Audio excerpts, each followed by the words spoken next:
Hi, everybody, and welcome to the June meeting of the Norwalk Bike Walk Commission.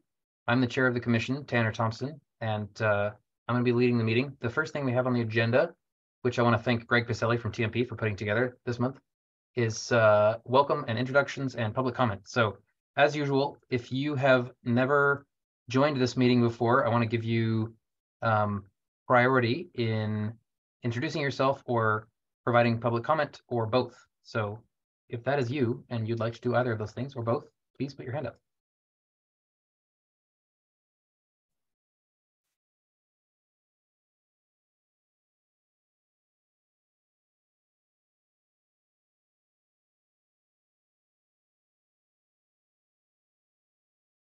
There's at least one name I don't recognize. There's Andrew Sinclair. Would you mind introducing yourself for us, Andrew? Sure, I can. I'm Andrew. I live in Norwalk. I bike commute. I've been to one of the mixers down at the beer garden, and I figured I should actually show up and hang out in a meeting once and see what's going on. Awesome. Thanks for showing up. Thanks for turning out tonight. That's the only name that I don't recognize. Is there anybody else, even if you've been here before, who would like to introduce themselves or provide comment? We've got a hand up from Sarah. Go ahead, Sarah. Hi, everyone. I'm Sarah Roy. I know some of you folks. I'm from CT Rides. I'm an outreach and engagement specialist for the CT Rides program for the Stamford region, which includes the Norwalk area. And I know some of you folks pretty well. I'm excited to attend my first meeting. I realize that I need to be coming to these more often to make sure that I'm staying up to date with all the exciting work that you're doing. So happy to be here. Look forward to it. Thanks. Thanks, Sarah. We got another hand up. Audrey, go ahead. Yeah, I just wanted to bring up a topic that's been kind of a hot topic among a lot of in social occasions that I've been to in the past few weeks, which is enforcement of our traffic laws. Everybody I know has been complaining about also cyclists, the way they're riding their bikes. I don't know, but certainly the driving behavior is an issue, and the issue of enforcement. I just wanted to put that out into the ether. Thanks, Audrey. I can comment on that. I met with the mayor about a month ago, and I brought up the issue of enforcement. Specifically, with the mayor, I focused on enforcement of speeding and of parking on the sidewalk. Two things that bother me quite a bit, and that I think are particularly harmful to the safety and comfort of pedestrians. And he mentioned that he not only would, but already had in the past with the new police chief brought up these two issues and asked him to be very to not disregard the issue of parking on the sidewalk. I think in the past it's been pretty lightly enforced, but it's on the mayor's radar. He knows that it's an issue that needs to be addressed, and he's asked the police chief to not shy away from addressing it. So that's good news. Any other comments or introductions from the public? Actually, you know what? Ben from TMP, would you mind introducing yourself? I mean, you did before we started the official meeting. Yeah. Hi, everyone. My name is Ben Young. I recently started with transportation, mobility, and parking as a senior traffic engineer. So I work with Greg Pacelli, who you may know. I'm looking forward to working with each one of you to improve cycling and pedestrian mobility and safety throughout the city. Thanks, Ben. Can you tell us a little bit about your background? Where'd you come from? Oh, sure, of course. Yeah, I have 7 years of experience with Sam Schwartz. They're a private transportation engineering consultant based out of New York City. So I am new to Norwalk, but I'm excited to engage with each of you and to learn what the issues are. And I have a great deal of experience with traffic engineering and analysis, but also with conceptual design of roadway cross sections with complete streets. So I'm familiar with the needs and the solutions for enhancing pedestrian and cyclist mobility. Awesome, thanks. I understand that you've done quite a bit of work in New York City, and That's true. And also at Disney World. Is that true? Yeah, Disney World was an interesting co-op experience. I went to Northeastern University, and I graduated with a degree in civil engineering. Northeastern University is great because it allows you to basically take these full-time internship opportunities. So that was a brief 8-month stint as an intern with the project management group for facilities management at Disney World. Very cool. Not directly related to what I'm doing now, but it was a good experience. Well, I mean, to me, it seems at least tangentially relevant, as Disney World is built to be like eminently walkable. I mean, right? that's true in some regard, but at least the customer facing side of Disney World, right? Exactly. Anyway, well, we're so glad to have you. Thank you for coming to Norwalk, and we look forward to all the good work that you're going to do. Thanks, Tanner. Any other public comment or introductions?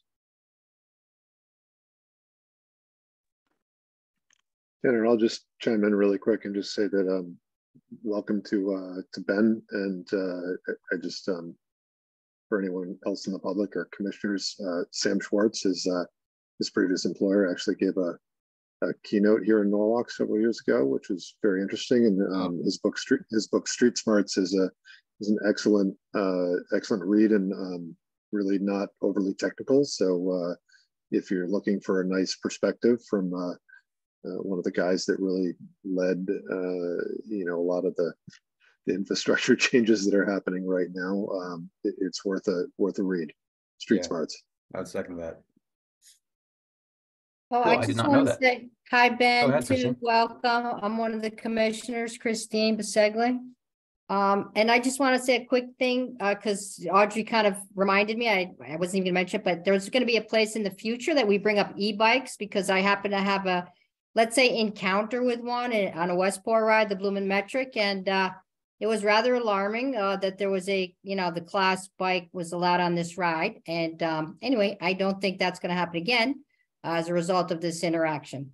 But Tanner, on the agenda in the future, e-bikes in Norwalk. Thank you. All right. If there's time today, we might be able to fit it in. This is a regularly scheduled meeting, unlike our last meeting, which was a special meeting, technically speaking. And so because it's a regular meeting, we can amend the agenda as needed. So we'll stick to the existing agenda, but if there's time at the end, maybe we can cover it this month. So without further ado, let's move on to the next item on the agenda, which is Bike Month recap. As many of you, perhaps all of you may know, May was National Bike Month, and we had several different events that we organized and executed, some other events that we took part in to commemorate Bike Month. Emily, I think you were the one who put this on the agenda. Do you want to walk us through? Yeah, just for everyone who may have missed it. So like Tanner said, May was Bike Month, and we had a few different events we were collaborating with the city, as well as the hydration stations that we had going up all during Bike Week. But some of the things that we got involved in were the NRVT Trail Progress Celebration. So that happened in early May, and that went really well. We got a lot of different organizations involved and a lot of signups and interested parties. The other thing we did was the Bike to Work Week hydration stations. And I definitely wanted to touch on that a little, because I know most of our commissioners were involved in that. Like during the week, we had Nicholas Pappas there almost every day setting up a table, and we had, breakfast. We met a lot of commuters, more on some days than others, but I kind of wanted to get feedback on the people that were involved in that part of the event for the breakfast hydration stations, because we ended up getting like a lot of coverage. We got on News 12. We had some news articles go out about the event. So it was getting some good traction, and I think it went pretty well, but I definitely want to open up a conversation for how we can improve on it next year, because I would love to be able to do something like this again next year. But in terms of any other events, the other thing I just wanted to quickly add to this was we ended up collaborating with the Connecticut Veterans Legal Center. They had a June Walk, Run, Ride event this past Saturday and invited us to have a table and get involved. And we had some of our followers come out and bike out. And I think Brian Boland was there and he's on the call here. So it was really good to see some of our volunteers get involved as well. You want to mention the Open Street as well? Oh, I didn't even mention the Open Street. I'm so sorry. Yeah, the Calf Pasture Beach Open Street premiere we had, that was the big open street. We closed down half of Calf Pasture Beach Road and had it open just for cyclists and pedestrians. And that was another really great Saturday in May. But, yeah. And a big thank you to TMP and Public Works and the Parks Department, Rec and Parks most of all, who helped us organize and execute that event. So I guess kind of on that note, like, yeah, go ahead. People that were involved in Bike Month and Bike to Work Week, is there anyone who has some feedback they'd like to share on, you know, the pros, the cons, if they saw our table or locations that they would want to see, you know, us proactive in for commuters, for bikers, for, you know, pedestrians in Norwalk? Like, did everyone see the advertising and promotion we did for it, or the News 12 article? How did it come through to everyone else, I guess? Well, Emily, I stopped by 2 of the hydration stations. I love the t-shirts that you were giving out. I thought that was really nice. And I think when I stopped by, there were not maybe a lot of cyclists there, but they seemed very engaged. And I thought your presentation was very friendly. You know, as an Earth Day event planner, I would love to be able to promote that. What's really good to do is when there are events that tie in some way with the environment, and certainly walking and biking are clean ways of getting around the earth. Next year, I would love to be able to promote the Bike to Walk, you know, to Work Week, and also maybe lawn signs. I'd be happy to volunteer to design some lawn signs next year or help you with that. I think that's at a cyclist and a motorist eye level. But anything to help promote it. It's the first year, or, you know, was a big effort for you this year. So it takes time, you know, to get the traction. But you did get a lot of press, and I was very impressed overall. And I think just keep building on it for next year. Maybe put together a planning committee for next year to really spread the news further. We had a planning committee. We also, I think Tanner spoke at Earth Day about the events for the month. He was on the, and we had a flyer that we handed out at our table with all the Bike Month events. That's great. And it's amazing. It was given to Smart Cycle Store. It was put around, flyers around, but that was my question to the people who did show up regarding the sign-in sheets. If you've collected those, the data, how many people, if you can just give us kind of a ballpark over the entire week participated, do you think?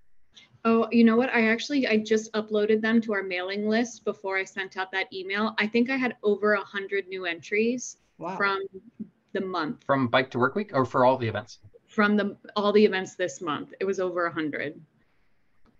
So wow. It was pretty good. That's pretty good.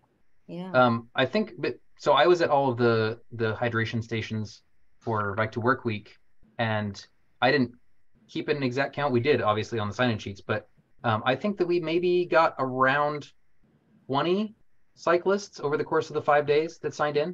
Does that sound about right? I think it was more than 20 cyclists. Well, we had more people sign in, because there were a lot of pedestrians that signed in as well. Okay. About 20 sounds probably right. That would be right, I would think, around there. Yeah. I think in terms of involvement, some of the most promising people we found, we have a lot of Cannondale employees that turned out. As many of you may know, but as new people may not know, our most recently departed commissioner, Sam Ebert, recently he moved to Germany, and so he had to step down.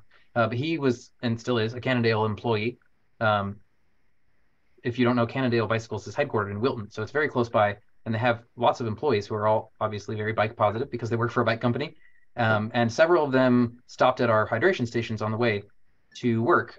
Especially, I think on Thursday, we were at the East Norwalk station, and we had a group of 3 or 4 of them roll through. And that was really cool. And we had one who lives in New York City and was commuting from the city on the train and then riding his bike from the South Norwalk train station all the way up to Wilton. And he stopped at one of our tables. I think that was Wednesday. So yeah, really good turnout from Cannondale, among other things. We also had an REI employee. I don't know if they're on the call. We've invited him to the meeting who wants to get more really? involved. Yeah, REI. Yeah, I have her card. I sent her an email about the meeting. So Oh, no way. yeah, I'll give you that context, Tanner. Emily, you're muted. I was just going to say, Christine, I think I added her to the mailing list. I remember that name.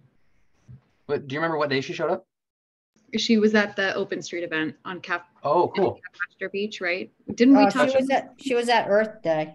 That's what I said. Maybe I'm thinking of a different person. Because I did leave a flyer at REI. REI is pretty close to my house. And I recently connected with their like manager in charge of community relations. Her name's Paige. Does that ring a bell? Was it Paige? I'm checking. They were very, very, very excited about our group. I can tell you that.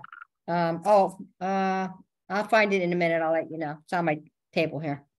Cool. Yeah, send it to me. Any other feedback about Bike Month? I guess I will chime in and say I agree that we learned a lot about promotion. I think especially when it came to the open street. The open street I think was a good first pass, but we ended up getting approval at pretty late notice, and so we ended up only having about a week to promote it. One thing that I learned that I didn't know until we were trying to promote the open street event is that any sort of city event, if you want to, if we have an event in the future that we're partnering with city, that one or another department in the city, and we want to do like a press release, that has to go through the city's Department of Communications. Michelle Woods Matthews is the director of communications. So I learned that, and we did go through her, and she, I think, was the one who lined up News 12 to come cover our Bike to Work Week stations. So thank you, Michelle, for that. But in the future, if we want to get lots of publicity for something, especially through media outlets, we need to work with Michelle's department early to do that. That was one of my takeaways. Christine, go ahead. Is there talk, Tanner, of having another open streets this summer? Because it was extremely popular, as you know, and I think a lot of positive feedback. Was there any that's one question. The second is, I guess, was there any negative feedback from that? Yeah, so Emily and I actually met with Jim Travers and Robert Stowers from TMP and Rec and Parks, respectively, the week after the event. Okay. And we did a little debrief. There was some feedback from the city that that it didn't look very well attended, and I think that that's kind of by nature of the event. Like if you look at a person walking in the street versus a car in the street, a car looks quite a bit bigger. So even if you have the same number of people using the street, walking versus driving, the walkers look a lot more sparse. But I think also that does speak to the promotion that we could have done better. And so in our conversation with Jim and Robert, we agreed that we would, when we try this again, we might target the fall, probably not the summer, because summer's like peak beach season. At least if we try and do this on Calf Pasture Beach Road again, that we would do it again in the off season or the shoulder season, probably in the fall. And we'd focus on more promotion and also more programming, having events besides just the open street itself, potentially involving like a bike riding class, especially for kids, like a bike rodeo. Emily, you're muted again. I'm so sorry. Yeah, I was just thinking of bike education course. We had a few requests for that for kids. So that would be really nice to have, like a safety. Yes, I agree. There were multiple requests for that. And Jim also, I think he was involved in a similar event when he worked in New Haven. And so he has a lot of ideas. But we're going to circle back with them. Paul, go ahead. I would invite the other communities too. Stamford, Darien, Westport, invite them and their residents as well. Because, bike infrastructure is just not transport infrastructure. It's also economic development.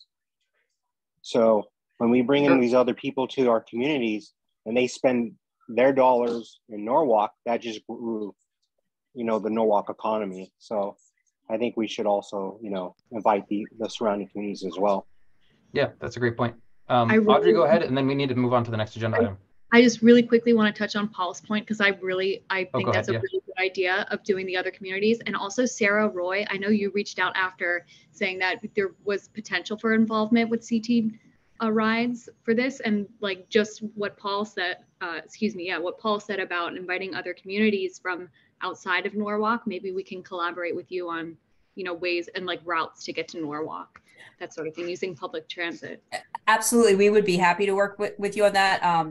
That's one of the catalysts I realized I needed to come to these meetings is to get a more of an advanced awareness of what you all are doing, because the further ahead I know, the longer, the better it is for me to engage our marketing team, because we can help promote it on our social media. We can work with you on public transit routes. We can even, you know, partner with you co-branding materials. As you know, all of our services are free. So we're happy to talk to you about that for upcoming events. Yeah, definitely.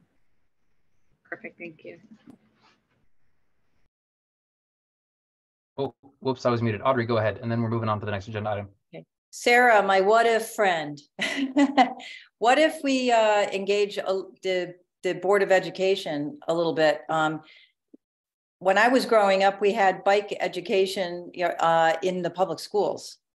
And when I mentioned that, my husband Serafino from the kitchen said, yeah, that's logical. At least we used to have how to ride our bikes safely. We learned traffic rules and to ride on the, follow, on the right side of the road. And why isn't that taught in the public schools anymore? So I found that the Board of Education here in Norwalk is very open to discussions of this sort. So maybe forming a good relationship with the Board of Ed here. It's a great point. Audrey, you're reminding me that is another item that came up in our meeting with Jim and Robert. I think I don't have any connections over the Board of Ed or with the school district, but they offered to connect me or maybe connect Emily. Did they already do that with you, Emily? I was going to ask you if you got the contact. No, I haven't heard from Robert. Okay. Then we should follow up with them. Yeah, let's work on a contact with the public schools. That's my goal. Excellent. Thank you, Audrey. Yeah. Okay, let's move on to the next agenda item because we got to make it through everything. I think the next thing is Greg, and it's the NACTO Designing Cities Conference. And I don't know anything about this, but I'm excited because that sounds like good stuff. So go ahead, Greg. Yes. So while all the Bike Week stuff was going on, I wish I could have attended, met you guys outside, but unfortunately I was not here. I was at the NACTO Designing Cities Conference in Denver, Colorado that week. So for those who don't know, NACTO is the National Association of City Transportation Officials. And as of 2023, we became an affiliate member of NACTO. As affiliate member, they provide guidance and resources and networking opportunities to exchange transportation ideas based upon biking, walking, and public transit, and kind of collaborate with other cities and hear what they have to say and what they're doing and how they're implementing those, and just kind of exchange ideas. Instead of trying to recreate the wheel, look at what other cities are doing across North America. And basically, it's all, some of the ultimate goals is to build a stronger economy and just a better quality of life for cities. So the conference I was at, it brought together, yes, and I think we are on this list now. Yes, we are. And it brings us to the TMP page. But yeah, so the conference, it brought together about 1,200 planners, engineers from all across North America. There were some advocates there as well. But mostly made up of city transportation officials and some consultants as well. And basically, a lot of the sessions were presentations based upon, various cities presenting what they've done, what they've done and implemented across their city, and just kind of best practices they've seen. Anywhere from intersection design to complex intersections, major street redesign for safety. Using data to make the case safer for design, just a plethora of interesting topics and good exchanging of ideas. One of them was, bettering your relationship with the DOT, you know, with the state's DOT as well, since a lot of DOT roadways, you know, intersect with city roadways as well. So a lot of interesting topics. And we also had the opportunity to hop on some scooters, and they had, you know, I don't know how many hundreds of bikes and scooters from Lyft and Lime that we're able to ride around Denver in, and just kind of see it on the ground, just see what kind of facilities that they've implemented and how they've done their street design. You know, I wish Denver was a lot like Norwalk, but unfortunately their roads, how they're laid out, you know, it's a lot different than what we have here. You know, being a small New England coastal town, and Denver being, you know, a large, you know, Western town, you know, with all that room, and, you know, having 80 feet of right of way, and having the ability to have 20-foot sidewalks, and, you know, a bus lane and 2 travel lanes, and, you know, a 10-foot bike lane. But, you know, but still was able to pull a lot of interesting, you know, best practices that they've implemented across Denver, because a lot of their roads, from noticing, are a lot like ours once you get kind of to the outer limits of the city. So having to go out 5 miles or so on a scooter and seeing all that, and you know, seeing how they implemented it, and also the challenges they face as well, and being able to pick the brain of the city of Denver employees, which was a very good aspect of the conference as well. And we also got to participate in. So I don't know if any of you have heard the Urban Bikeway Design Guide, which NACTO put out. Got put out, I think it got put out in 2011 or so. So they're working on right now creating an updated version of the Bikeway Design Guide, because it came out over 12 years ago. So we kind of had a session where they kind of put some ideas they wanted to hear from the cities, and just listen to some of the challenges they face, and how they've looked to, you know, what's working and what's not working from the previous Bikeway Design Guide. So, you know, so they're updating that, and getting a revision and updated imagery. And so it was pretty exciting to be a part of that as well. And then we also got to, as a new affiliate member, we had a board set up and kind of talk a little bit about Norwalk as well during a Meet the Cities session. So we highlighted our project, we highlighted our transportation master plan. You know, we had all the details on how our prioritization and our implementation tool. We had a lot of graphics that we had in our draft plan as well, you know, from the master plan. So it was exciting to meet with other cities and see what other cities are doing as well, and kind of meet them and kind of network a little bit with them. You know, and for me, I like hearing the challenges they face, because a lot of the challenges they face is the same that we face here. You know, and asking what kind of advisory we have. So, you know, dropping your commission as well, saying we have a bike walk commission, and, you know, seeing how some cities don't have that. So how they kind of can work to get that off the ground in their city. So overall, great conference, great to see Denver and, you know, their facilities, and how they kind of, you know, look at prioritizing bike and peds and public transportation as well. That's a big thing for them, is their public transportation system. So not many cars that I would thought in Denver, and not as many, you know, people walking per se, but a lot of people taking public transit for sure. I know they've invested a ton in their transit system. They have, and it's behind schedule quite a few years. Having an above ground rail that runs to the airport into the inner city, you know, definitely helps. And just running you know, kind of a streetcar per se, is definitely nice to have. So, but overall, great trip, learned a lot. So that's why I wasn't around during Bike Week. So, who all from TMP went to the conference, Craig? Just me. Just you? Just me. Alrighty. I've got a question for you. When you set up you said you tabled at the Meet the Cities session, and presented the transportation master plan. What feedback did you get from other cities? What were they most impressed by about Norwalk, and what feedback did they have for you?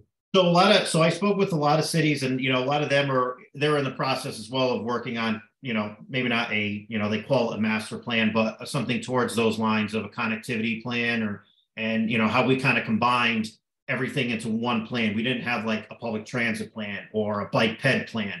We combined it all into one overall transportation network plan. And, you know, that's what, you know, a lot of cities were interested in, and also our implementation tool as well, because they say you put all these ideas together, and how do you work on kind of prioritizing projects. And, you know, as part of the master plan process, we have a checklist that comes out, you know, where each project needs to, you know, kind of meet a list of items, like a checklist. You know, does it meet the necessary bike ped options? Does it meet certain equity options? Does it meet, you know, economic options? You know, so we have a long laundry list of those options on a checklist for future project prioritization, and as well as an implementation tool on how to get these projects through and get funded ultimately. So all that you're describing is in the transportation master plan, or at least in the draft, because it's still in draft form, right? It's still in draft form, but it's close to being finalized. It'll be finalized this summer. Yeah. So a lot of cities were interested in hearing how we kind of take those ideas on paper from a plan and put them more into a implementation, and, you know, how do we we get these projects funded. Gotcha. Cool. Sarah's got her hand up. Sarah, go ahead. Thank you. I just wanted to say, Greg, I love that you went to the NACTO conference, and I didn't know that Norwalk is now an affiliate member. I live in Fairfield, and it would be my dream come true for us to become a member.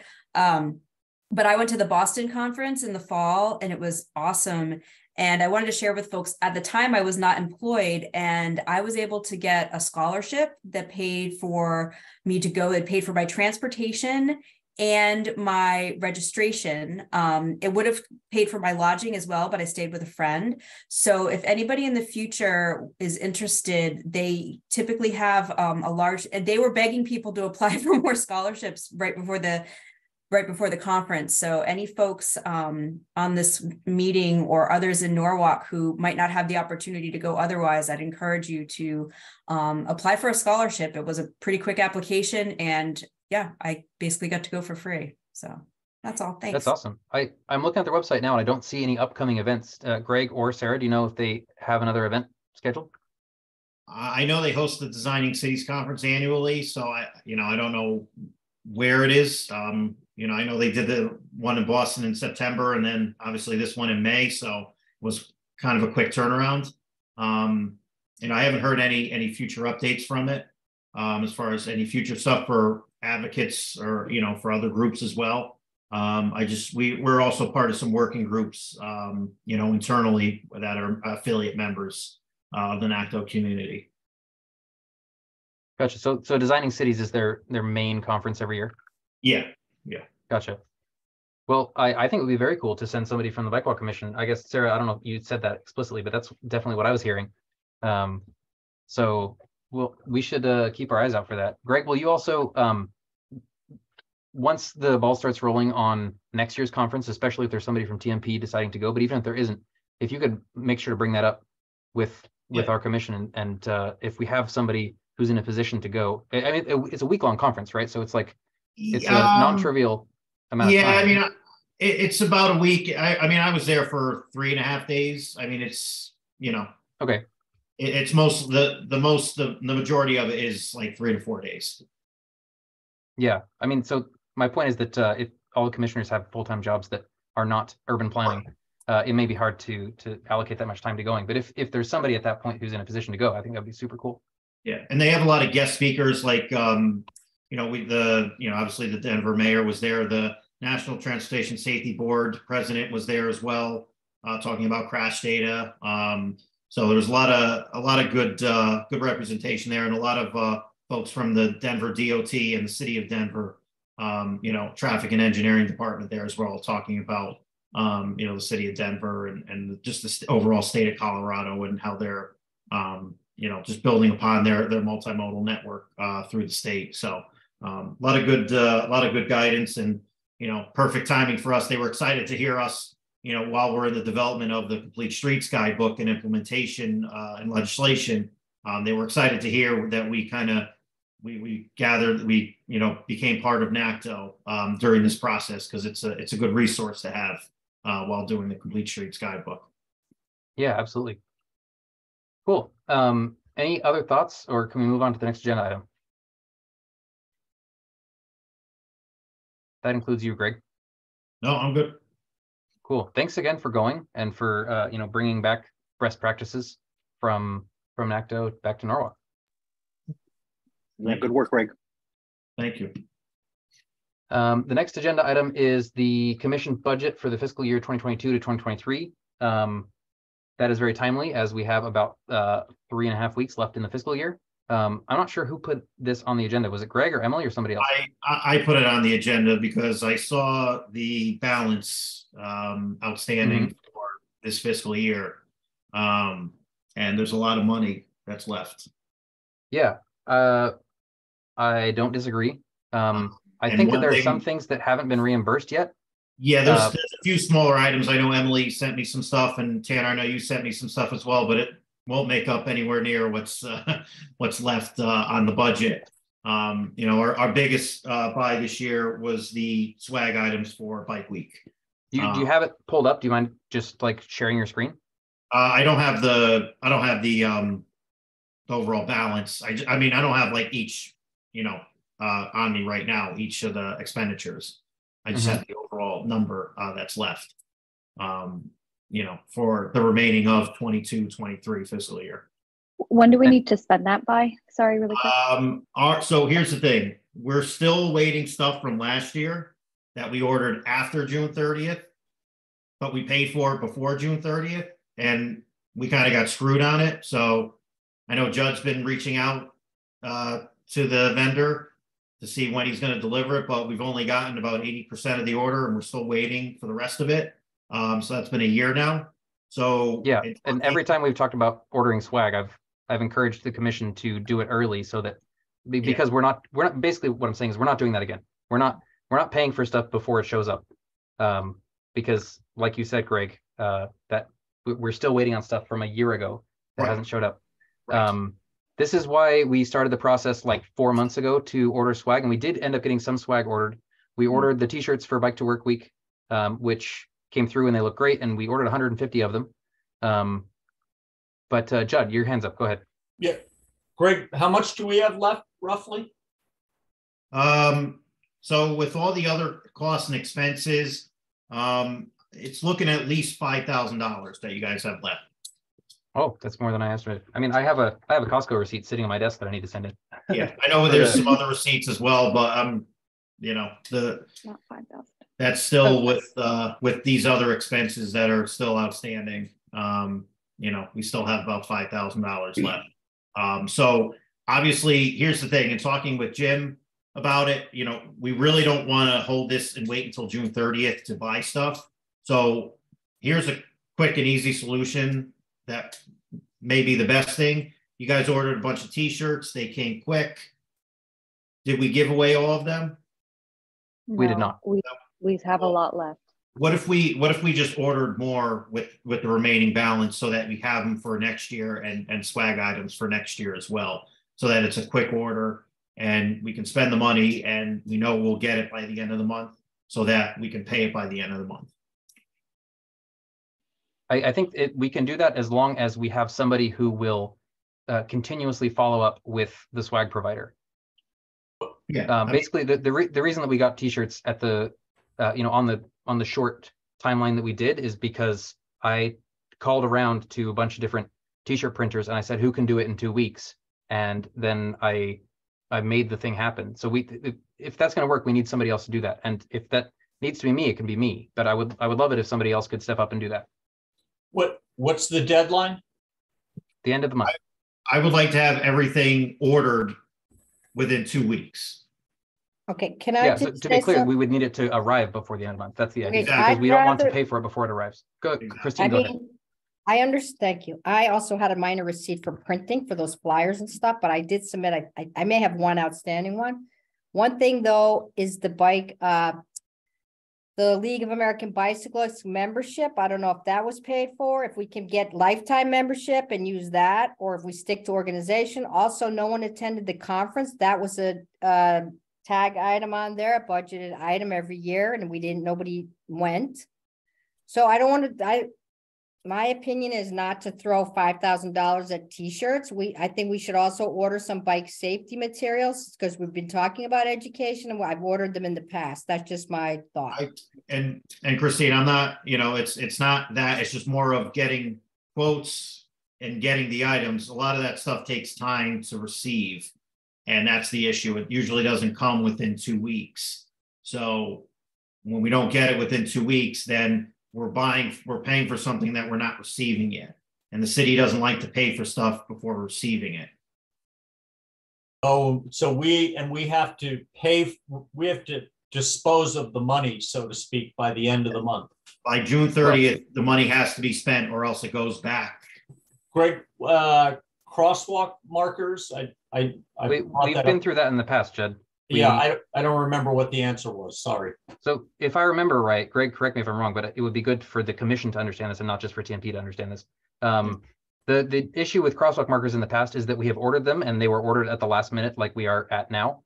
And they were ordered and they were delivered and then nobody acted on them. They were just never used because they were ordered to spend the budget down and not actually to solve a problem. So yeah, and the issue with that is like, yes, we can get a bunch of those, but at the same time, shipping on those, I don't know if they're going to come quick.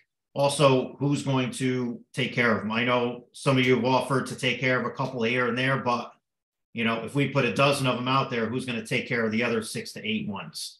So asking another department or somebody else to take care of them or put them out doesn't always get across. So I'm just looking, our recommendation for the shirts was only something that could be quick, ordered quickly in town and delivered and paid for before the end of the month. I'm sorry, going back to what I mentioned is the League of American Bicyclists about getting a lifetime membership. Like I would put that on my credit card and get reimbursed like tonight. And also, I don't know that you can get a lifetime membership for an organization, can you? I believe there's a lifetime membership, but as an organization, right.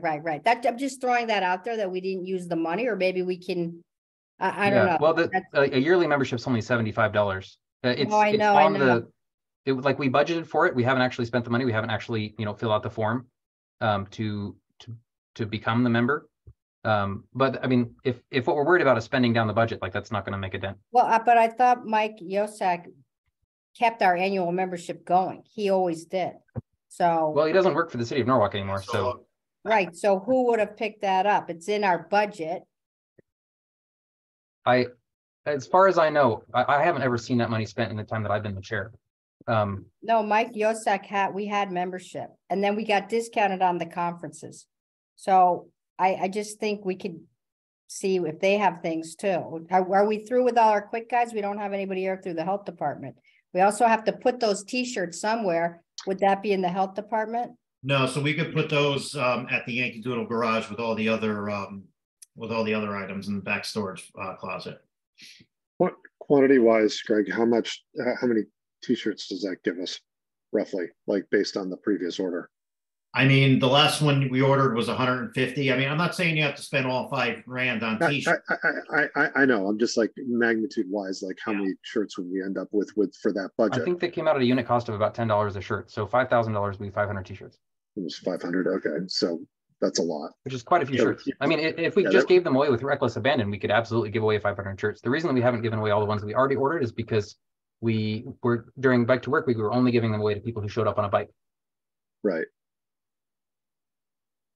What about buying some stuff from Smart Cyclists and for raffle prizes and going shopping over there or REI? And it is Paige, Tanner. It's Paige at REI. It is Paige. Oh, cool. Yeah. So what I would propose, I think Greg's idea is a good one. We should find something that we know has a quick turnaround time. And the thing that we know that we have a demonstrated evidence has a quick turnaround time is t-shirts. But there may be other things that have a quick turnaround time as well. In particular, something that's come up a lot that I believe is a good use of money that we can use as giveaways at events, but also does help both keep cyclists safe and encourage people to ride is lights. And it's come up multiple times. I know of other organizations, for example, there's a group in Chicago called Bike Lane Uprising that has given away hundreds and hundreds of lights. And they have a lot of support. And I believe that would be a good use of money. And I don't know, maybe to piggyback off that, maybe reflective vests or something, And one other thing, I was on a national walk this weekend and it was in the nighttime. It was an overnight walk. They had slap-on bracelets, but not the cheap kind, the kind that you press the button and they turn on, and they were amazing. You could see them almost a mile ahead.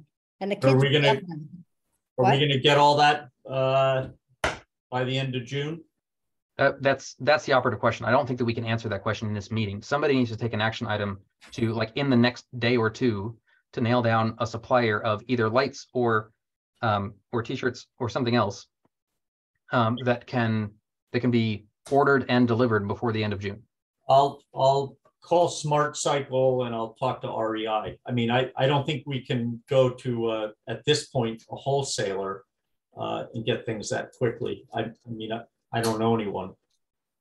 We're also just going to need, depending on how much, we have to still stay within the purchasing guidelines of the city. So we'll need at least another quote, depending on how much. Two, yes. Right? Yeah, that's why. If it's over $5,000, then we'll need 3. Okay. If we're under that $5,000, then two will suffice. So maybe we have a couple different places, so that we can stick to 2. Greg, one other question. Since Tanner found that supplier that got the t-shirts out quick, and they likely already have the artwork, is there anything in the purchasing regulations against going back to the same vendor for a reorder? Or do we need to bid that out again? We would just need an updated quote from them, just because the quote would be different, because I believe we ordered a couple different items from them as well on that order. So the purchasing department wants to see just an updated order with exactly what because I believe we ordered 150 t-shirts on that previous order. So if we do something different, they want to see an updated one. We work with them. The city works with them all the time, so it'll be pretty quick. We don't have to get a W-9, so it'll be pretty quick to get an order in. Yeah, so I would, sorry, Judd, I would just say that, I mean, I would think that I would make a motion if there are other people open to it, to say that we use about half of the money to get 250 t-shirts approximately. I think that's a good number to keep us going in the future, and we won't have to divert funds from future budgets to that type of swag. And I think the latest, the Bike Norwalk, logo is pretty good and a nice looking shirt. So it's like we should be able to give those away for hopefully several events in the upcoming year or so. Great. And then the remainder on an additional item or items. Yeah. Go ahead, Can they do something else besides t-shirts, or is this I mean, can they do reflective vests? Yeah, I mean, Emily worked with them with the last order, so. I've done a lot of work with Minutemen. They have a lot of stuff, and I think when I spoke to Joe, he even might have bike lights, so it's definitely worth asking. Okay, it's Minuteman? Minuteman Press in Norwalk. Oh, really? Okay. Yeah, it has to be Norwalk because they have a couple different locations. But to your point, Christine, they also do paper flyers and print materials. And I know we're going to need more bike safety booklets. So, maybe that, I don't know how fast the turnaround is, but they get stuff done pretty quickly. Like, it's not unfathomable, whatever that word is, that they could do it. So do we want to take Colin's suggestion here and commit half the funds right now? Yeah, I would say, I don't think that I can officially make the motion, but I would entertain a motion. I would suggest that somebody make a motion to allocate half of the remaining budget to more t-shirts and the other half to lights. Colin? I'm just thinking like right. So t-shirts, but also pedestrian, like I guess pedestrians can use lights and vests. So we just have to keep in mind the pedestrians. I wonder, is there enough time for us to reach out to the health department, connect with Jalea and see if they have walking maps? Because that was the other thing that actually the mayor brought up to us too, was we didn't have walking maps at our table, and it would be nice to see those. I don't know if we have extra in the stores unit or if we get that through the health department, but I would love to see some of our budget go to print materials, whether it's cycling, but also to Christine's point for pedestrian walkways around Norwalk. Walking maps, excuse me. I have no issue with that. I have no issue with anything that's been raised. The constraint here is on like the more things that we try and order, the less likely it is that we actually get them by the end of the month, right? The most important thing right here is that we order things that will come in by the end of the month. And that I don't like that we're in this situation. We shouldn't put ourselves in this situation again, which is why, like I said, I tried to start the swag order back in January. But we're in this position now. And so I think that anything that we vote to spend money on, I think we need somebody to take an action item and to commit to finding a supplier that will get us that by the end of January. Or sorry, by the end of June. I'm happy to so work for example, with whoever wants to take, lead on that. I'm happy to, keep you on the loop on everything and anything you have for, that you need from the city's end. I'll discuss with the purchasing department so that we get it ordered and get everything on time. And then we could put in the order as well from the city so that it gets shipped to the city, so it doesn't get shipped, somewhere else. So that we can store it, and then we can store it at the garage. So I'll start. I will commit to working on bike lights. If the commission votes to spend any money on bike lights, I will work on a supplier for that. Judd, you volunteered to do something more generic. Do you want to commit to a specific item? Well, yeah, no, I was thinking to do lights, but oh, you were going to work on lights. But I was going to call REI and Minuteman and see. But if you want to do that, to me the reflective vests are good. I would doubt. I brought up bike locks before. Yeah. I don't know. Do you think Minuteman does that too? I don't know if Minuteman REI does. REI or Smart Cycle, Judd. That's a great idea. Yeah, REI is a big company. Smart Cycle is one guy. So, but I'll talk to him. I mean, if they have the inventory and they can move it quickly, then they might as well. But okay, so I'll take lights. Judd, are you taking both vests and locks? I will. No, I will take locks. You'll take locks. Yeah. Emily, what are you taking? Can I take printing materials with Minutemen just to see what a flyer and the booklet, because I have those. Yeah, great. I'll see how fast they can turn that If you're going to be working with Minutemen already, can you take the t-shirts as well? Yeah, I can take the t-shirt. Okay, and then Christine, do you want to work on, what do we have left? Vests? Honestly, I have a week and a half left of school. I'm not taking anything on, frankly. Sorry. Fair enough. Okay.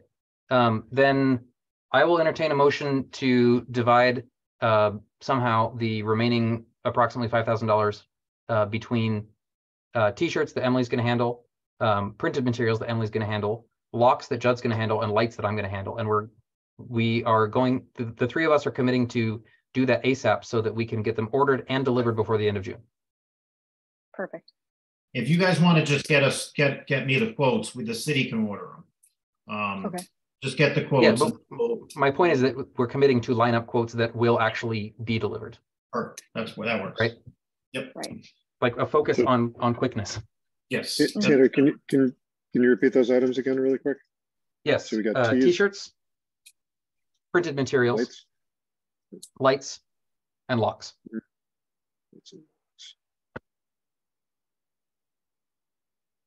Emily, maybe we can have a phone call either tonight or tomorrow night about printed materials. I can support you. I was already drafting a text to you. Perfect.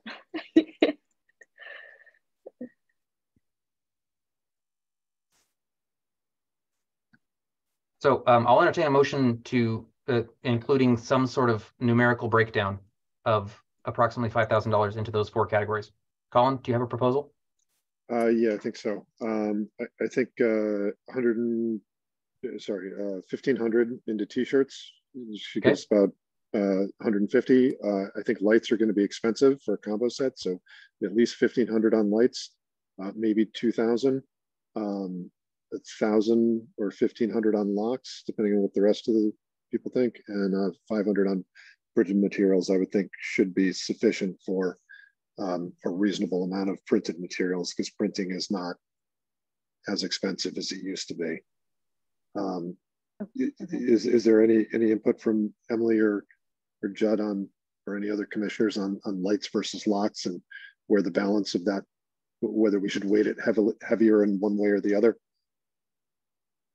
I think 1-to-1 actually is not a bad idea. Like one set of locks to one lock to one set of lights. No, I just think lights are going to be more expensive than locks. I think you're going to get a basic bike lock for probably, $8 to $10 probably, at whatever cost that is. But I think a light set is probably going to be, more like 20 or 25, even for like an inexpensive. We'll find out. Christine, go ahead. Regarding I'll be quick. Mhm. I think if we could keep it less sophisticated, because our target audience, right, is kids and maybe seniors or the walking, people walking too. So those slap-on bracelets, I mean, I consider that a light. I'm talking specifically about bike lights because I think that it tremendously improves the safety of riding at night. If people know how to use them, they can be a pain in the butt. You got to recharge them or get new batteries or put them on yourself. I mean, frankly, I'm a cyclist and I mean, I'm not mechanically inclined. I have a hard time with bike lights. I have to go to the store and have them put them on for me. And sometimes the battery runs out and then I don't know what to do. I can't get it off. That's all just 2 cents. You don't have to listen to me. Seriously. Don't forget as well, come July 1st, you got a brand new budget. So yep. You could buy those on July 2nd if you want. So, okay, I'm gonna say then, I'm gonna say I'll recommend to the other commissioners that I'm debating with that are not Tanner, 1,500 for the t-shirts, 2,000 for the lights, 1,000 for locks, and then 500 for the printed materials. If that sounds reasonable, I'll make that motion in a second. I would just add that the only feedback I would have is that I think we should take the money that's allocated for locks and lights and we should rebalance it based on the relative price of the locks and the lights so that we end up with the same number. Right. So like, for example, if equal quantity. Yeah. Yeah.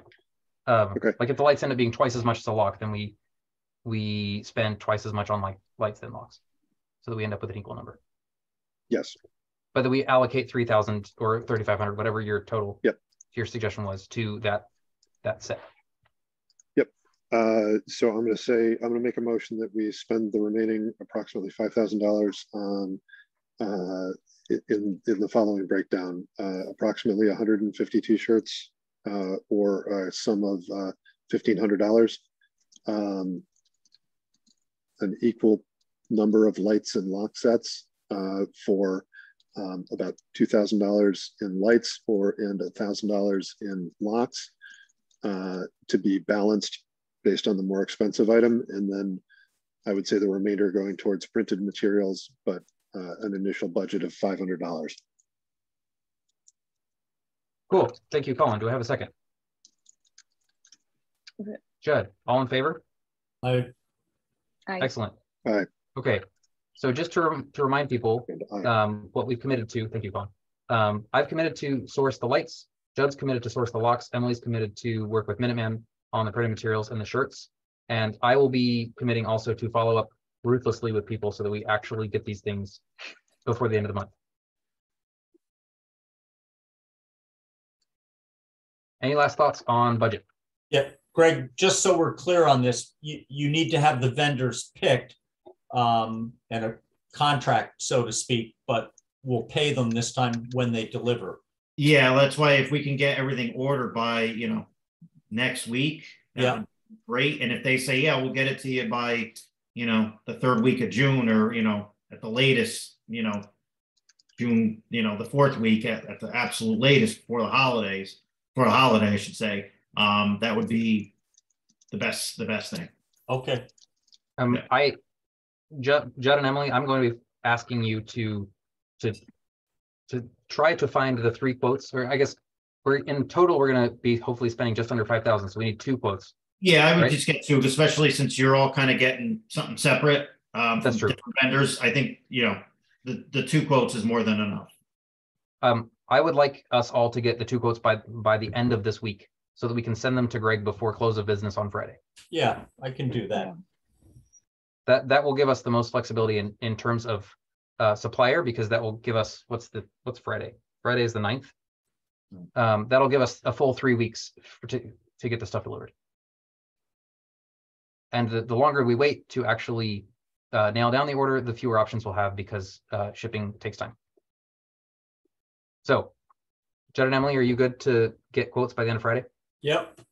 Okay, I'll do the same. Awesome. Thank you all for working with me on that. The next item on the agenda is TMP project updates. All right. Take it away, Greg. So we haven't done this in a while, but I just wanted to update everybody. So the community connectivity striping and signage project, which has been in the works for a long time, which a lot of you I know are aware of, but we've actually begun this year.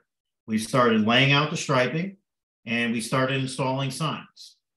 So on the north-south route, going up Richards Avenue towards Philo and Fox Run, we started installing signs. They're bag signs right now. So yeah, there's the route. So we have the signs up, we have about maybe a third of the signs up right now for the whole overall project. We have a vendor that's installing all the signage. So we were working closely with them. And we've also been working with the state as well for the state portion to install signs along there. Our vendor will be installing signs along the east-west portion. So as we continue to go out through the spring and summertime, we'll look to do all the striping. The signage should be done relatively soon as well. The nice part about this is Wilson Avenue along 136 between McKinley and South Main Street. So Tan, if you go bottom left. Bottom left. Oh, down here in Rowayton. Yep. So this portion, the portion from Rowayton up to South Main Street has all been repaved by DOT, which is great because now when they relay all the lines, we'll put in all the striping and all the symbols as well. This mostly is a share road section just because of the tight right of way, but all new pavement. So that's nice. And then on Richards Avenue as well, from Route 1 all the way up to Philo Street is all getting new pavement this year as well as part of the DPW paving contract. So that will all be new pavement and new striping. And most of Richards Avenue will be getting dedicated bike lanes on both sides of the road. Wow. Just a quick clarification, Greg, is this still the little section here through NCC, is that still slated for Sharrows? That is still slated for Sharrows, correct. For right now, we're, that in the future, we'll look to, because that is a very important connection right there. So we'll look in the future to make that either dedicated bike lanes or something even more. So for the interim, we'll do Sharrows for right now, only because we just don't have the roadway width right now with the on-street parking.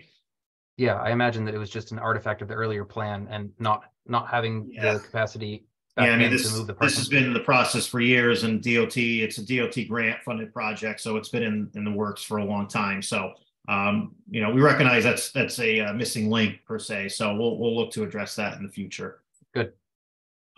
Cool. So we can expect all of this to be done, implemented by the end of the summer. Is that right? I'll say by the end of the year, just to be on the safe side, because there is paving that needs to go first. That hasn't started on Richards Avenue. Gotcha. So you're kind of at the mercy of the paving. Correct. Yeah, and we're not going to install new striping on the current roadway right now when it's going to be paved at some point this year. And also as part of this project, at the intersection of Fort Point and Seaview Avenue, along 136, that will be the city's first implementation of green pavement and red pavement as well for a bus pull-in area. So we are very excited for that. So, we'll be Norwalk's first. And the bus pull-in will be up here, right? The bus will be located. Yep, the bus will be right there.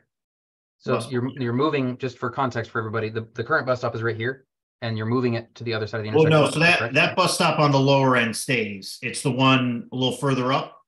Oh, on the other side. So that one will move south. I see. Yeah. Gotcha. Man, that's a really tight spacing for bus stops. Mm. And then the green pavement is going to be the dedicated lane here on the south side. Oh, I guess so you have as well. A dedicated lane, and then you'll have a bike box coming west in front of Liberty Square where the slip lane is. Right here. Yep. Okay. Currently, I've ridden this a few times. The northbound lane here on Fort Point Street isn't labeled as a bike lane and is kind of a parking lane. So there will be a bike lane that's adjacent to the parking lane. You'll have there's a 6 foot right now. You don't see it. Yeah, is it going to be marked as such though? Oh yeah, no, it'll be marked as a bike. I mean the string markings are there already. Yep. It's great. Yep. You can see it. And Greg, what's the term for that series of boxes that are marked out that allow someone coming over the bridge to shift into the go straight lane? So yes, so that's south of Seaview Avenue, Judd. I think that's where you're talking about. Yes. Yep. Yeah. So in that spot there, so the bike lane runs along the curb line for most of 4 Point Street if you're heading northeast on 4 Point Street. But right before Seaview Avenue, I don't know, Tanner, if you zoom in there, you have an exclusive right turn lane. Sorry, coming which direction? Sorry, coming north. Yeah, right there. So you have an exclusive right turn lane there. So you have the bike lane that runs along the curb line for pretty much the entirety of it. But as you approach the intersection, you can't have a bike lane to the right of a right turn lane because a car can easily turn into the cyclist. So can we get rid of the right turn lane? Well, I don't. That's a longer conversation. That's a conversation for another day. It's a state roadway as well. Oh, so, that's right. You know, so what happens here is, Judd, in those two boxes, those will be there'll be Sharrow markings, but there'll be green pavement as well. And it is in the design guidebook as well for the MUTCD, and even NACTA as well recognized it because we went back and forth a lot with DOT on this intersection. So you basically have to shift. So you'll have a small conflict area there where you do have to merge into the center, where there'll be a dedicated bike lane between the through lane and the right exclusive turn lane that's there for the vehicle. So you'll have your own bike lane as you approach, as you get into the intersection. But as you right along the curb line, it's difficult. Actually, Tanner, do me a favor. Mm-hmm. Can you pull up the Seaview Avenue plan? Yeah, I think I have it right here. If you pull up the dedicated plan, it's hard to explain. It's better to, there you go. So yeah, if you scroll, yeah. If you just pull up a little bit there.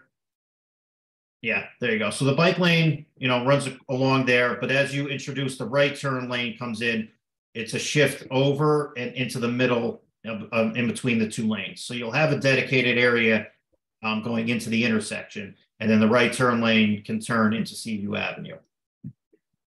And then in the slightly longer term, assuming that this plan for Seaview Avenue gets built, bikes that are on the edge here can just stay on the edge and then go up this ramp onto the shared use path. Correct. So so the concept for Seaview Avenue was tied into this overall plan.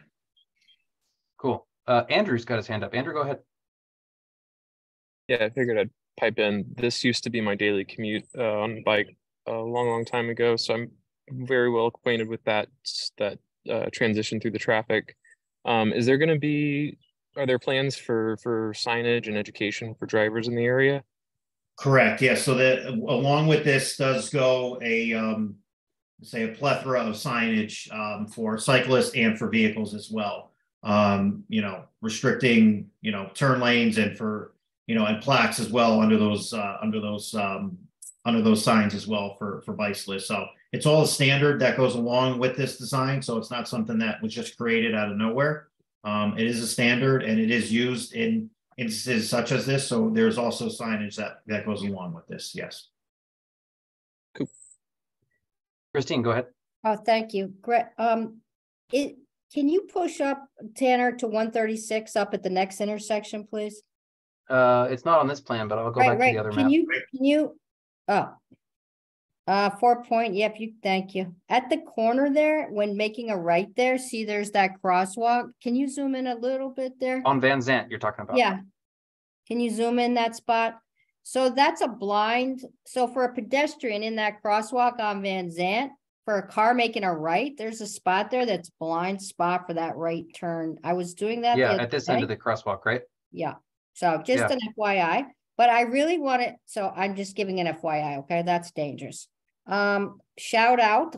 If you could go back to the Seaview Avenue and show the park, whoever put that, that spot in that cut through the brick wall so a pedestrian can go through or a cyclist, I thank you. So that is amazing.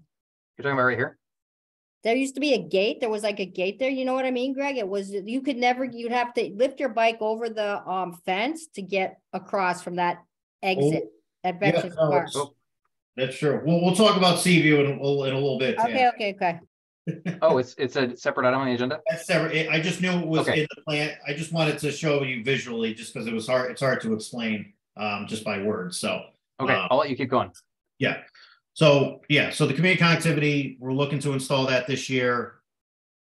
Get it off our plates because it's been years in the making. And we want to put it in, we want to get it installed because it's 7.25 miles of dedicated bike lanes that will be installed as part of this project. So you know, definitely a major first step. You know, obviously, you know, something more would be great, but it's a lot of these roads, you know, never seen a bike facility before. So to put bike lanes on these roads is a great step forward for the city and for everybody. It'll make our bike lane map look a lot less sclerotic. Yeah, and it opens up more accessibility and connectivity to more areas in Norwalk as well. Oh, absolutely. Continue to build a network through the city, which is the ultimate goal. So there's that, and then the concrete services project. So you know, we have started putting together. You know, we have a list of projects. These mainly were legacy projects that we put out for our concrete services bid, which is a TMP related contract to kind of you know, deploy a contractor for mostly smaller concrete related projects. So you know, these projects, like I said, have been sitting on the shelf for a while. A lot of these, you know, the projects that are, you know, initially going to be installed this year, you know, close proximity to schools, high pedestrian traffic areas, and recreation areas as well. You know, we're going to be looking to put, you know, raised crosswalk on Union Park, which connects the NRVT. We also look to, you know, this year we've been working in all these projects have been working on design internally. So it's been a lot of work to put them all together. So they've been a little while in the making to put them in. Also sidewalks on Fuller Street in front of Fox Run School. So, you know, that's in coordination with our paving, with DPW paving. So once the sidewalks are done, then paving can come in, then striping where the community connectivity comes through there. So it kind of, you know, it kind of checks every box as far as timing wise. You know, sidewalks, new pavement, new striping. So definitely look good in a lot of these areas when it's all said and done by the end of the year. So we have a number of projects that we'll be deploying, and you'll be seeing a lot new ramps as well as part of this contract as well. Great. This is all informed by the sidewalk audit, or are these projects that were identified before the sidewalk audit was finished? A lot of them were before, like a lot of, like I said, legacy projects. A lot of them were from public-private partnerships as well, that, you know, a developer would do this sidewalk and the city would do the other end of the sidewalk and ramps. So, you know, these ones have been kind of sitting on the shelf that, you know, unless DPW does it, there's no other way for them to get done. So that's what this contract was for. As we get into future years, you know, we'll be using the sidewalk audit a lot more to find these projects to fill those gaps and do ramps, because we only have so much money to spend on these projects. So you know, we can't do $500,000 a year. Is that right? Correct. Yeah. Unfortunately, we can't do a mile's worth of sidewalk on, you know, one street. Yeah. That's not really what this contract is for. So we'll continue to address a lot of those projects. The ones that have been sitting around for a while. Those will be first, and then we'll address more. A quick request. Would it be feasible to put the list of like upcoming projects, especially these small ones that you're going to just bust out using the concrete contract, on like a page on the TMP website? We can, yeah. It's just a lot of them are timing as well, that, you know, we're hoping to get in by the end of the year. Some of them are on state roads as well, so there is some encroachment permit. I understand that there's uncertainty around the timing, but just to say, like, here's what we aim to do next. I think that the public would appreciate that. Okay, no, I'll bring that to the team, and we'll see if we can put that up on the website and get that. We're just looking at right now, just getting these projects started up and getting the first of course, first few projects going. But I want to get people excited about them, right? I get it. We've been the public to be waiting for it. We've been working diligently on this for a while, and Ben has seen that since he's come aboard, so he's been helping out a lot as well with that. So we're hoping to just get this kick started and get it going. Yeah, and I wouldn't ask things like this unless I knew that you had some new people power in the department. Anyway, for the sake of time, Paul's got his hand up. Audrey's got her hand up. Go ahead, Paul.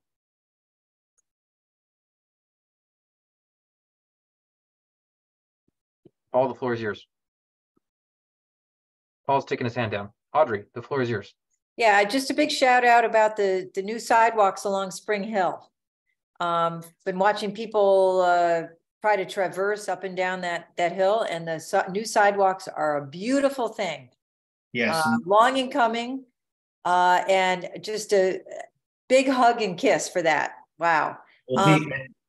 That's very nice, you, Audrey, and I know you said you sent an email as well. Like, but a lot of it is DPW. That is their contract, and we did coordinate with them on some design stuff. But the DPW Public Works Department has been overseeing that, and I know they started that project. So it'll be a, look very nice once it's done, and it's also going to be planned to be repaid next year as well, which would be. Yeah, I think it's terrific. I think it'll help the homes along there that have been slowly sort of appreciating and people taking better care of their properties. I think it's all part and parcel of a really nice thing. And also getting communication out there, whether it's in Nancy, on Norwalk. I mean, there's amazing things going on. And I think the general public of Norwalk might not know enough. And it's all about getting the word out. Yeah, no, there's certainly a lot going on between both our departments right now, and it'll take a lot of coordination as well. So we're working to continue to get the word out and just to get these projects installed that are much needed. Good work. Thanks. Go ahead, Paul. Sorry, I was having a little bit of technical difficulty with Zoom. Now that we're getting this much more robust bike network, we should start talking more about dedicated wayfinding as well. I think about that when I'm riding between like Stamford and Darien and Norwalk, or Westport and points north.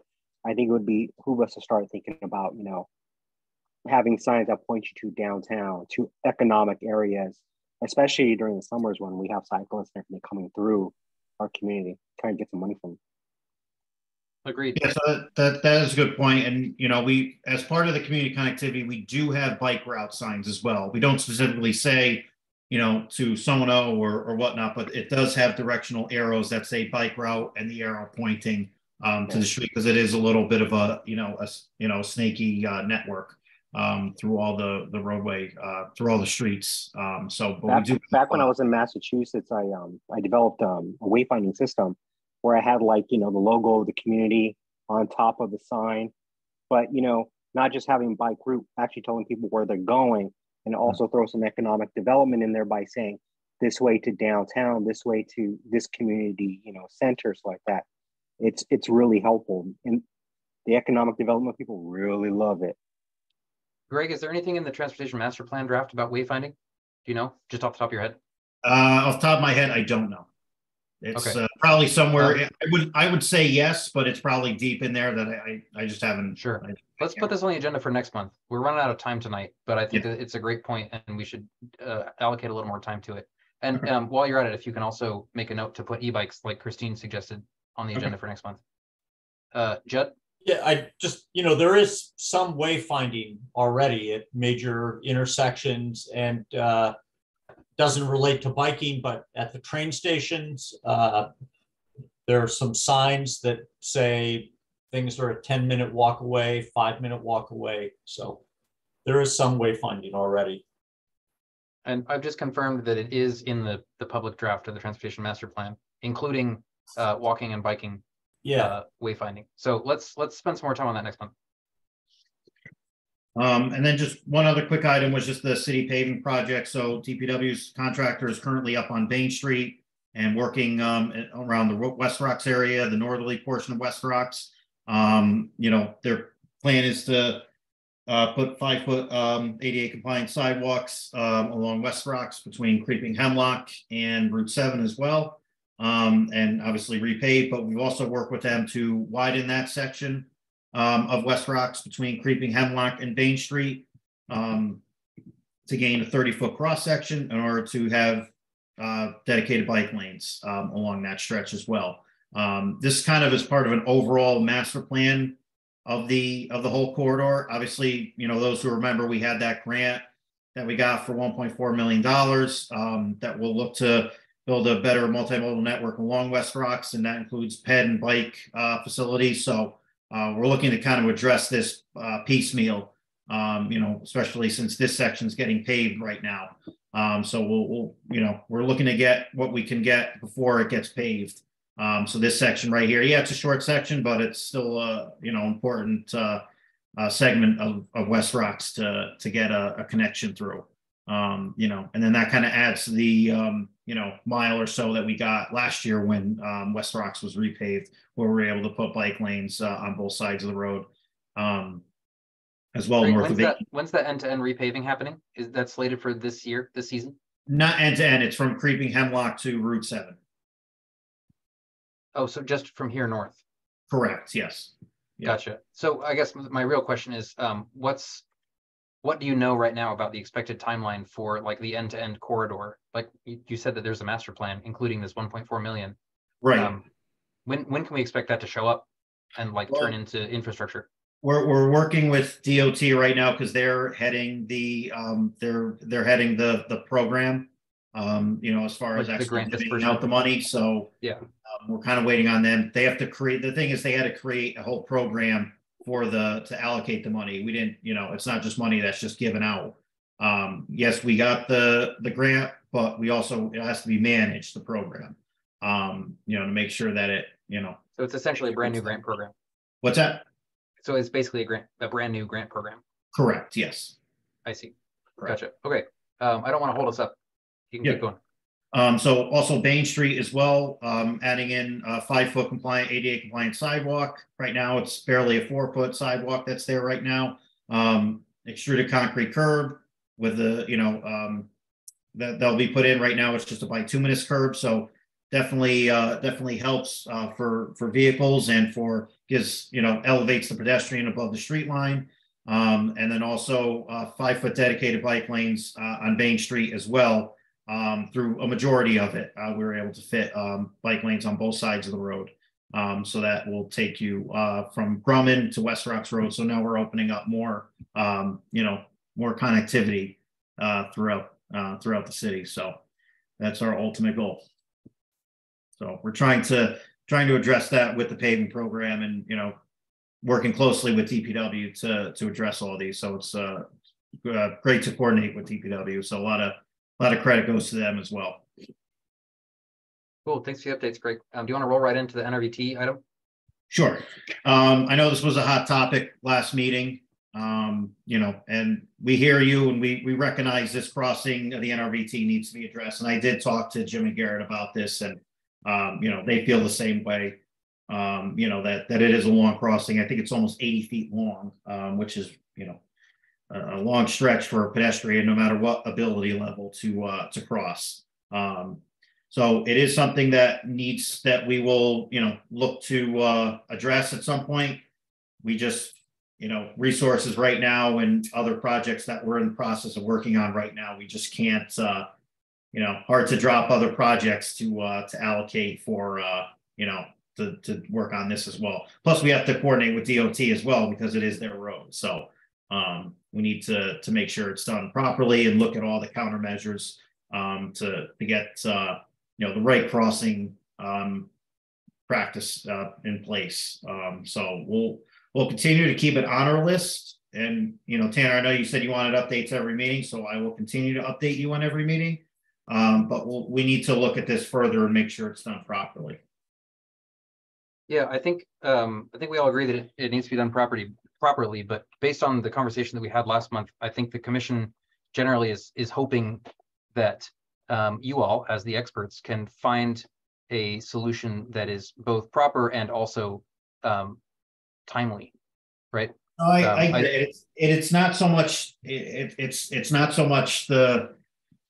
How do I say this? It's not so much finding the best way forward. It's looking at, you know, making sure all the data is collected, looking at all the signal, proper signal data, looking at all the vehicles that come through here. You know, it's just a lot of work on top of what we've already committed to doing this year, that we've worked on all these other designs already. Yeah, I think we all understand that. I think what people don't understand is why there's so much overhead to improving something that clearly is suboptimal right now. Like, obviously we can't get the very best solution without collecting all of the data and going through a rigorous design process. But I think the general attitude from the commission that I'm trying to represent here is that there are things that could be done very quickly that wouldn't require all of that overhead work, that would maybe not get us to a perfect intersection, but would improve what we have now and perhaps even like reduce casualties and save lives. Also, Tanner, just to interject one other thing, is like, this is a completed project that crossed a state road that would have already had to have been through a lot of these hurdles and due diligence that you're citing you need to do. So it's also baffling that you don't have some of this data available. And I guess that's part of what's irking myself in particular, is like, you know, I get it, there's a lot of work to do, but, you know, it's like, at least, you know, tell us that you're basing that off of some of the data. Don't just come in these meetings and, you know, say you have all this work to do, because this is something that somebody worked a very long time to get done, to get this crossing enabled. And they already had conversations with the state, otherwise it wouldn't have been done. So we've got this recreational trail that's been done and should have been through a lot of this due diligence. So there should be that data and that conversation already started. And it's like, it shouldn't be a start from ground zero thing. You know, it's like, I think that's, Tanner, I think I'm speaking for everybody. That's probably part of the frustration as well. So Greg, I'll let you respond and then we'll go to Christine. No, I understand. I don't know what, you know, I haven't been able to find anything that was done as far as counts, any updated that was done on these plans, NRVT. Some of these plans were done years ago. So, you know, it also, they were done by the city of Norwalk though, correct? Well, they had a consultant doing it, but I can't find anything that was done on this specific intersection. Okay, but you have taken a look. Yeah, we're taking a look through, but you know, we have other stuff going on too. Of course. Well, I just want to quickly Go ahead, say, yeah, because I brought this up actually. So one more thing I noticed is that red, when it turns red for the pedestrian, it's red, even though it's blinking like 10 seconds, 9 seconds, 8 seconds. But for a driver, red could mean, okay, it's okay for them to go because it's red for the pedestrian. That's one thought. But the other thing is, can we just throw one of those pedestrian signs in the middle there for now? Like the stanchions that we purchased in the past, is that what you're talking about? Yeah, right in the middle, right there, in the middle. Greg, what's your thought? I mean, the issue is, like I said, it's just a difficult, because you also have the state, you know, it is a state roadway.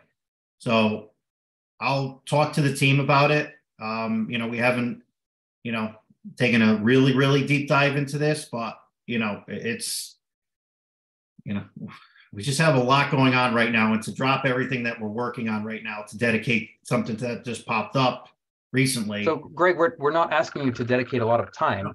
What we want to understand is, what is the downside? What is the risk that either TMP or the city of Norwalk takes on by doing something very simple to intervene here? Let's, as an example, let's take Christine's suggestion of taking a single pedestrian stanchion and popping it like right here. Well, it's who's going to maintain that. We're not getting super specific on the stanchion and saying something like that, you know, multiple bollards or something, delineators around the teardrop island that's already there and delineated as a no drive zone. You know, I know in the past the state does not like the delineators in the road. So, you know, not saying we shouldn't do it. It's just, it creates more of a conversation to have. And we also still need to look at, to make sure, where do we put the stanchions? Is a large truck coming off of Route 7, a 73-foot truck, are they able to make that turn? Okay, well, what's the downside risk though? Can I intervene? Christine, give me a sec really quick. Greg, what is the risk of, if a truck hits such a stanchion like that, there's very little risk there. Like it's not a bollard that's anchored in the concrete. Right. It's designed to you know, to get smashed. Yeah. Like I think what we're not understanding here is, like, what is the resistance to action? Like, is there a fear of reprisal from CTDOT? Is there? Go ahead. No, I'm not saying there's, you know, we're not trying to improve it. It's just more of, you know, who's, you know, if those things get knocked over and they go in the middle of the road, who's, you know, maintaining it. Well, what's the liability if somebody has a fatal accident? You know, if there's a person on this recreational trail you know, that now that we've brought this up several times, you know, for your department, what's the liability that you've been noticed of this and you're refusing to take even simple action? Okay, can I say something? Greg, Yeah, Greg, wait. Colin, to be Greg. fair, Christine put her hand up for you. Go ahead, Christine. Greg, would it be helpful? I understand your position, some of it. Would it be helpful for a citizen like me to call DOT? Hey, there's a problem here, and make a complaint, not as a member of the commission, as a citizen? Because I saw a guy in a wheelchair on this trail, and frankly, I don't know if that guy would get across or even want to cross with this situation here. Can I make a phone call? Or any of us? I mean, you can, yeah, if you want to make a phone call, that's fine. Just tell me who and how, and not, I won't name names. I'll just call, like, who do I call? DOT, state DOT, the mayor, who do I call? No, I mean, Christine, we can talk offline. I fine. can direct you to somebody. Thank you. Want to reach out to them as a citizen. That's perfectly fine. Can we put this on the agenda for next month and give Greg a little time to think about this and talk to Jim and Garrett and Ben about this? Because I don't think it's reasonable of us to expect an answer from him tonight. So agreed. So let's fair enough. Is that good, Greg? No, that's fine. That's fine. Okay. But just to be clear, what I'm understanding here from the commission is that what we feel like there's a breakdown between understanding the urgency of the problem and the lack of urgency of the solution, and we want to understand why there is a disconnect. But before we actually get to like pushing for a specific solution, what I would like to see next month, Greg, is just to help both sides understand each other and figure out why there's this gap between expected urgency and actual urgency. So you guys want a short-term, quick? Yeah, I think we're worried that somebody's going to get hit like next week. I get it. I get it. And we recognize that it's an issue. We're not saying that it's not, and don't worry about it, but it's, this is something that just came up recently, and, we have 50 other projects that we're working on already. Yeah. So and like I said, we understand that there's lots on your plate. And so that's why we're trying to understand why, like, what would get in the way, what stands between us and a short-term imperfect solution. ConnDOT. That would be my guess, Tanner. But it's a state I'm not road, asking right? I'm not asking anybody to answer this question right now. I'm just trying to pose the question very explicitly so that Greg knows what to come back with. Okay. I'll have that for next month. We'll talk internally and we'll outline it for everybody. Thank you. I apologize, Greg, that you may have felt piled on there. But obviously, I hope that it goes without saying, but I'll say it anyway, that it is not personal. It's just that everyone on the commission has been in situations where I bet that everybody on the commission and everybody in attendance has had near misses with cars and almost been hit, if not actually hit. And we see this as another one of those waiting to happen, and it's hard for us to see it not be addressed. I get it, and we recognize it just as you do. It's an issue that needs to be addressed. Okay, well, we look forward to your answers next month. Okay, sounds good. So one other quick thing I just wanted to talk about is the Seaview Avenue Complete Streets concept. So we did have our walkthrough and the presentation 2 weeks ago. So we had a pretty good turnout for the walkthrough and for the presentation. So we were able to gather comments on the proposed concept that we put together. The public comment period is still open till July 1st. So if you were unable to be at the meeting and you'd like to, provide comment, you could still go on to the Seaview Avenue website, which is on the agenda. All you have to do is click on it and it brings you right there, and you can view the concept. You could view the presentation. You can even view a larger image of that, Tanner, as well. You don't have to squint your eyes to see it. Yeah. If you click on it, you get this massive PDF right here. Yep, and you could also view a big PDF of the previous comments from the first public meeting that was held in December. So you could see all the sticky note comments that were made. on the overall plan before we even put anything on paper, where we got all these from. And you can view the presentation. And if you want to provide any comment, you could send an email and it will be added to all the other comments that we received from the other night. So we're excited to see a concept already come together. So still very early in the process. We don't have a dime for this project yet. So we're looking to continue to build the design of this project so that when we go after grants, they see all the community input that we've received, as well as all the feedback and just the support from the public, knowing that their money will go to a project that's already supported by the community. Greg, how can we, as the Bike Walk Commission, help TMP get more than a dime? Get funding for this project. Yeah, well, I mean, if you guys do like the project, and I know I know Phil was there and Emily was there and the folks from the NRVT were there as well, and they were very positive about what we're proposing. So I mean, if you all feel that it's a positive step forward, and you feel that you like the direction that we're kind of going in, then an op-ed and would be awesome as well, just to have that support from a public, and especially from a government advisory board of Norwalk that has the support of that Bike Walk Commission. And so something to very clearly state our support for the direction that you're going in here. Correct. Yeah. And then also, it may also help, educate the people who weren't there as well. Because, we found out on our walk, people had a lot of questions, and, once they kind of understood and saw it on paper, they kind of, they liked it more, just from us walking the corridor and also explaining and visually seeing it as well, rather than us just talking about it. So, actually hearing it, from the commission, such as you guys, may also gather more support from people, and also will help us long term to get the grant money, seeing that it's supported by the Bike Walk Commission for the city. Well, speaking for myself, I very much like the direction that this is going in. I appreciate that you've made room for biking and walking. I appreciate the raised intersections that will calm the traffic. I haven't heard anything else except for good feedback from other members of the commission and members of the community, especially those that care about walking and biking. So I think that it would be entirely appropriate for the commission to make a statement, whether that's in an op-ed or some other format, some other location.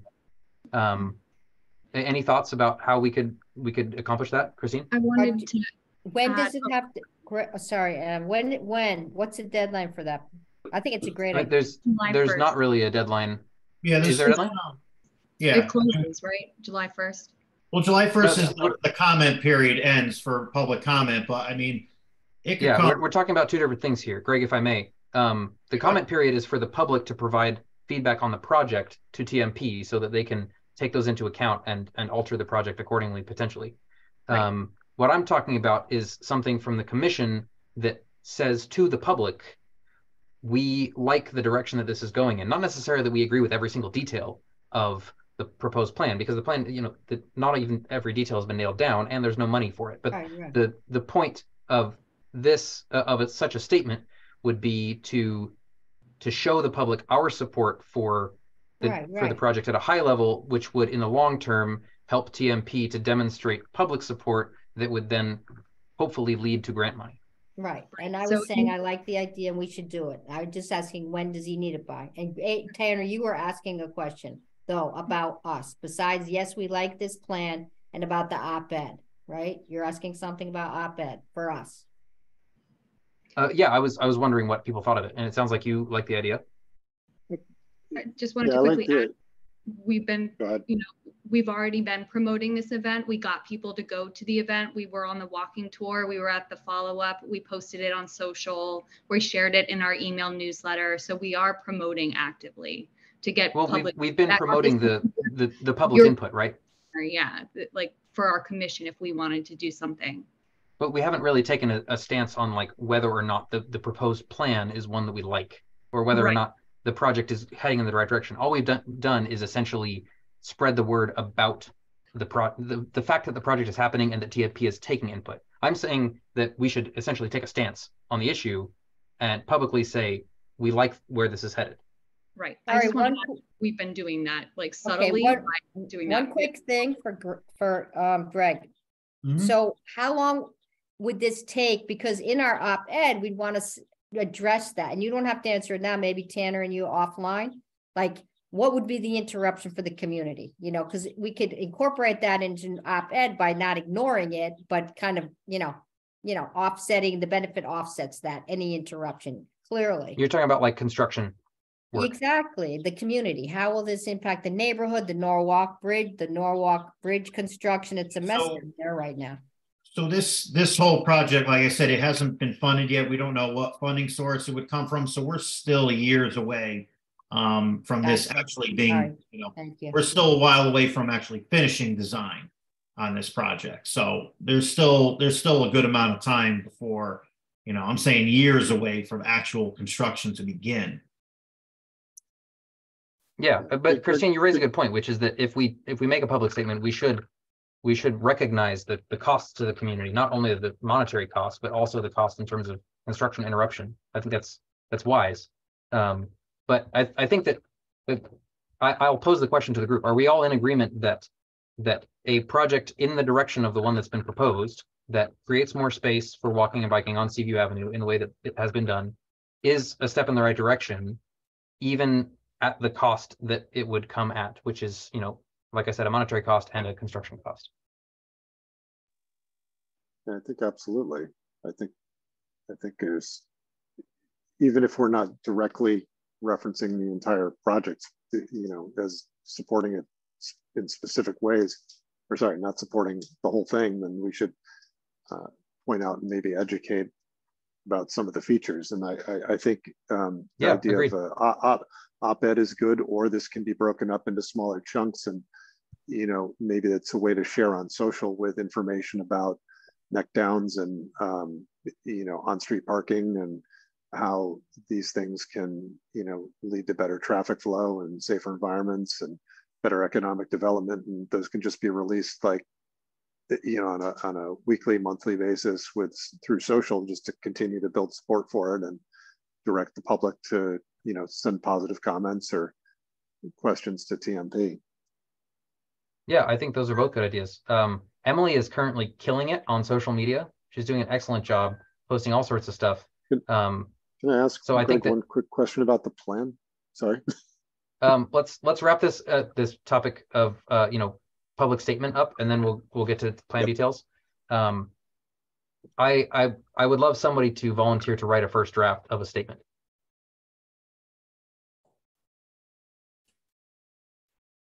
Like, let's get this ball rolling. I'll try. Thank you, Colin. Will you give me a week and then check in? Yeah, I mean, will you just get something down on paper in a week and then send it around to the commission? Yeah, I'll do my best. I mean, even if it doesn't, my point is, don't worry about getting it published ready. Just get something on paper, and then maybe you can hand it off to somebody else. Yep. Okay, cool. Thank you. I'll follow up with you about that. Okay, Greg, are you ready to entertain questions about the plan? Well, I mean, it's still in concept. So, I mean, we're asking that all the members of the public send their comments through email. So I don't, I just don't want to give, if they're not on the meeting tonight, a commission or anybody, other, times to answer questions on it. Because it still is a concept form. So there's still more things to change on it. Greg, my question was just conceptual, and it was about the cross section that Tanner was showing, where you're at the boat basin there, kind of where Osborne is, and there's the sidewalk and on-street parking, and then the 2 lanes of traffic flow. Mm-hmm. Yeah, I can't quite tell. Are you holding the existing edge of the seawall there, or conceptually you kind of looking at some modifications to that in this, you know? No, the seawall would stay. Would stay. Okay, so Yeah, you're doing that, all of that in the existing roadway width? Yeah, we wouldn't want to disrupt the seawall, because then that could, you know, that could turn into something a lot bigger. Okay, cool. Yeah. Thank you. It's not that I don't want to discuss it. I just, you know, we're still taking public comment right now. So you know, it's still early. So I want to give the public ability to, you know, to give all their comments, and, you know, things could change. So, you know, if you have anything specific, you could always submit through the online, through the email as well. And for the sake of time, I feel like we can talk about this for all night long as well. Yeah, I think that's the salient point here. Generally, I think that it's appropriate for Greg, for you to answer questions in the Bike Walk Commission forum, even if it means that the commission has extra priority or extra preference in getting their questions answered. But we are the Bike Walk Commission, like we've been appointed to work on these issues with you. But in the interest of time, I think I agree with you right now. Yeah. Yeah, we're already over time, so we are. Talk about it. I think that's the last bit, though.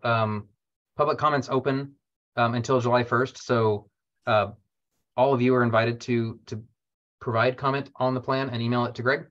Well, it's to Norwalk. There's an email on that. Norwalk TMP. Sorry, I mean Greg in the general sense. Yes. But yes, the actual email address is norwalktmp@norwalkt.gov. Yes, correct. Great. Okay. With that said, that's everything that's on our agenda. We've added several items already to next month's agenda in the interest of time. So for that reason, I don't think that I'll entertain other agenda items unless they're absolutely critical, except for approving the minutes and adjourning. So we have minutes from the May 8th special meeting, which replaced our May 1st general regularly scheduled meeting. Do I have a motion to approve the minutes? A motion to approve. Emily, thank you. Colin, it looks like you're seconding. All in favor? Thank you. That's everybody. And as always, thank you to Delene for taking the notes. And then I'll entertain a motion to adjourn. Make a motion. That's everybody. Great. Okay. Thank you, everybody, for coming out. Ben, welcome to TMP. Yep. Greg, thanks for subjecting yourself yet again to the Bike Walk Commission. Thank you, everyone, for showing up. And I'll see you all next month. Have a great week, everyone. Have a great night. Night. Thank you, Greg.